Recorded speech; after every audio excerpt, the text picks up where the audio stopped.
Hey everybody, welcome back for part 5 of the wild, crazy, and unpredictable life of Jackie Wilson. At the end of part 4, we were talking about how Jackie had gotten shot. He was in the hospital. He needed to get out because he needed to earn money. And then he also had his home seized. And his wife also found out that he had been living with a side piece. And his life was just in a shambles. So we will pick it up from there. 1964 was not a good year for Jackie. As early as 1964, Jackie wanted to get out of the bad contracts he'd wrapped himself in with both Nat Tarnopol and with the Brunswick record label. The 1964 album, titled Something Else, was at the time a recent example of some of the issues Jackie had with both Tarnopol and with Brunswick Records. That album was primarily co-written by Alonzo Tucker. Remember, we mentioned him previously as the person that was a songwriter but was not getting proper credit, and additionally was serving as Jackie's chauffeur. Jackie also co-wrote the album with Alonzo. The album was arranged by Gil Axey. However, none of those gentlemen were credited on the back of the album as having anything to do with its production or writing or arranging. Instead, Tarnopol and a man named Dick Jacobs were credited as producers. In reality, Jacobs had absolutely nothing to do with the album. Things like that are why Jackie had no desire to re-sign with Brunswick Records. Wilson was looking to Sam Cooke as an example of the path he himself wanted to take. Y'all know who Sam Cooke is.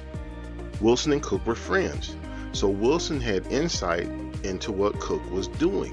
Cooke was writing his own songs, recording his own songs, and publishing his own songs. On top of that, he wanted to set up his own record label. All of these things had set Cooke up to be well off financially. Meanwhile, his contemporaries, like Jackie, were constantly forced to perform unless they wanted to find themselves broke, just as Jackie himself had done just a few years prior to that. Cooke was a shining example to other artists that they could collectively set themselves up in the music business and take the power away from unscrupulous managers as well as the mafia. Now, to those people that currently held that power, the unscrupulous managers and the mafia, that perspective made Cooke a dangerous man. How dangerous? This dangerous. On December 11th, 1964, Sam Cooke was killed under mysterious circumstances. The man was only 33 years old. Rumors were everywhere that Cooke's killing was used as an example to other artists that might have had bright ideas about following his example. It also was an example of what would happen to them if they tried to do what Cooke was trying to do. Even the circumstances surrounding Cooke's death appeared to be a part of the message his death was intended to send. Reports of the incident indicate that Cooke was unalived by a woman he was attempting to grape. Conspiracy theories suggest that this part of the cover-up was conceived in order to damage Cooke's memory. The thought process was that this would influence people not to buy his music, which would leave his family not only with his damaged legacy, but with less profit from any works in the future. Jackie himself had faced intimidation and mob-style tactics to get him to quote-unquote act right. Once, he was bound and gagged, then left in a rat-infested cellar. It's not known who was responsible for this incident. On another occasion, what happened to him was straight out of a Hollywood movie. And on this occasion, we know exactly who the responsible party was: Nat Tarnopol. The prevailing rumor has it that at one point, when Wilson refused to re-sign with Brunswick, Tarnopol had his henchmen hang Wilson outside the window of a high-rise hotel until he changed his mind. The enforcers were kind enough, though, to provide Wilson with a pen so he could sign the contract while he was still hung outside the window. Now, once he signed, they were happy to bring him back into the hotel room, and the whole ugly incident was over. In addition to that more hands-on style, Tarnopol was also using the standard tactics that record labels used against their artists then and now too, probably. For example, in 1960, Tarnopol had demanded a $250,000 advance from Brunswick Records in order for Jackie to re-sign with the label. Advances like that were more like loans. Any artist receiving those types of loans were given the money so that they could live the life of a star. That means they had to have the fancy cars, the houses, the jewelry, the furs, things of that nature, so that they could look the part of being a star and being rich and well off. What most people were unaware of is that the labels charged interest on these type of advances, and the artist was under the control of the label until that debt was repaid.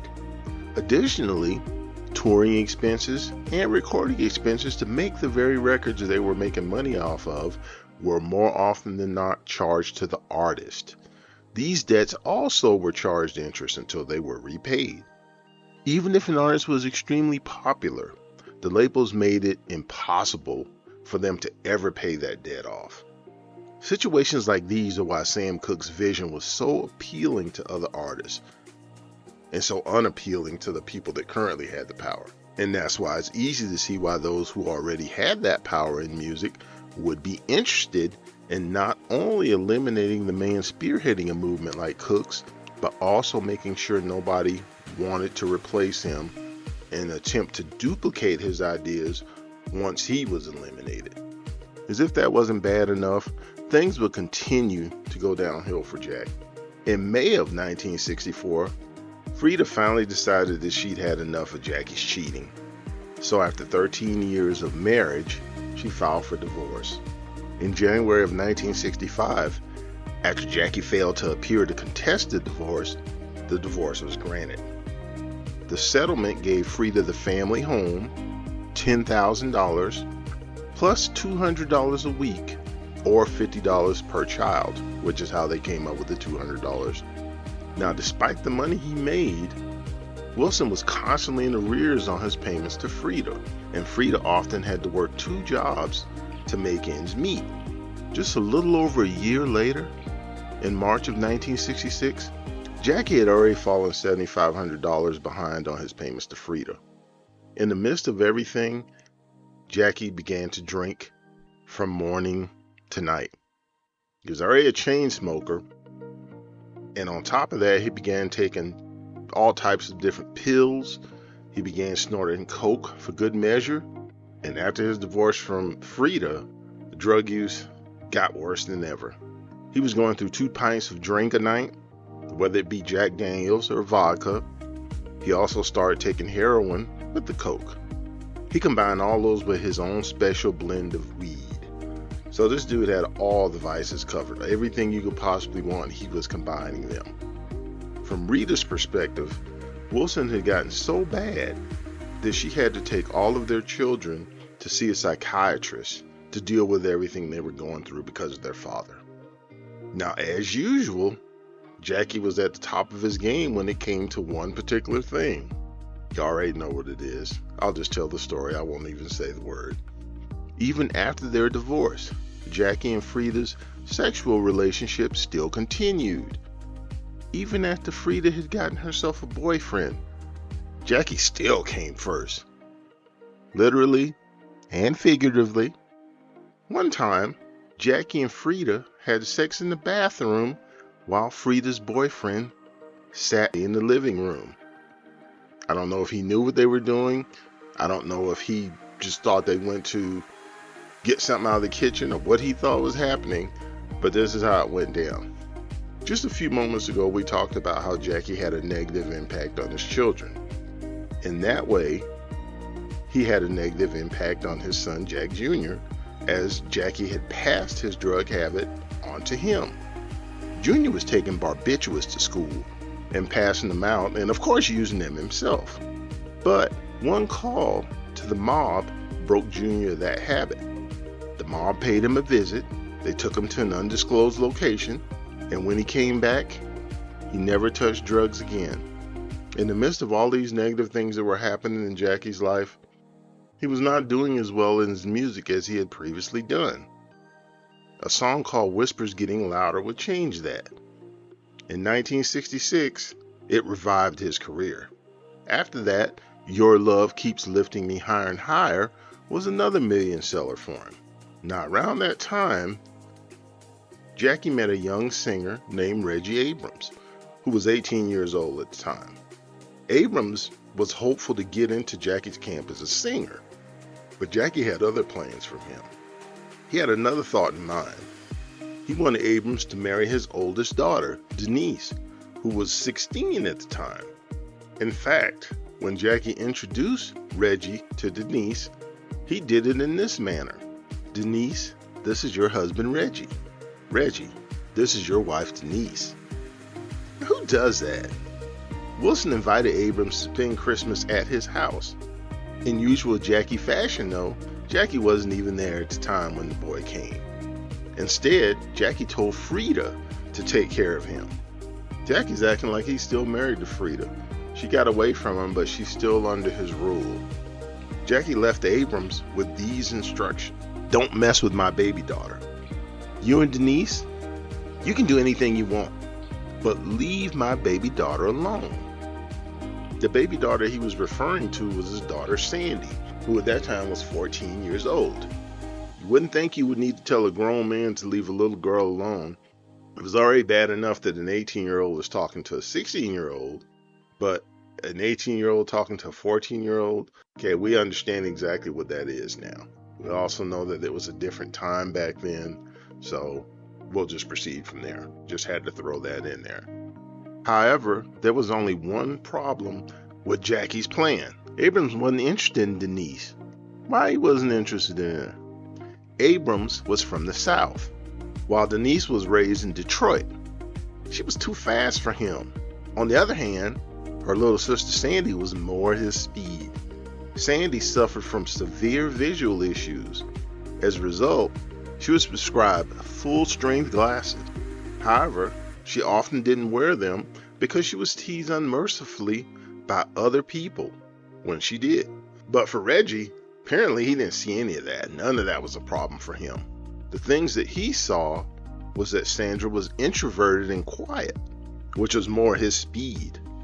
Quickly, the two of them got together and Sandra got pregnant.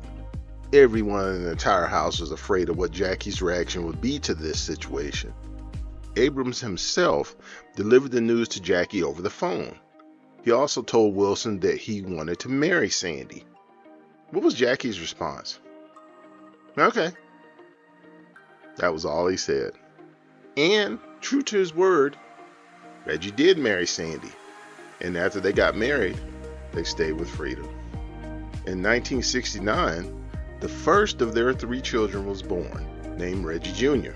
This made Jackie a granddaddy at the ripe old age of 35 years old. We're going to stop part 5 right there. Again, we don't want to make these too long. We don't want to make them drawn out, but we want to try to give you some information that will keep the story going. We thank you for returning and joining us.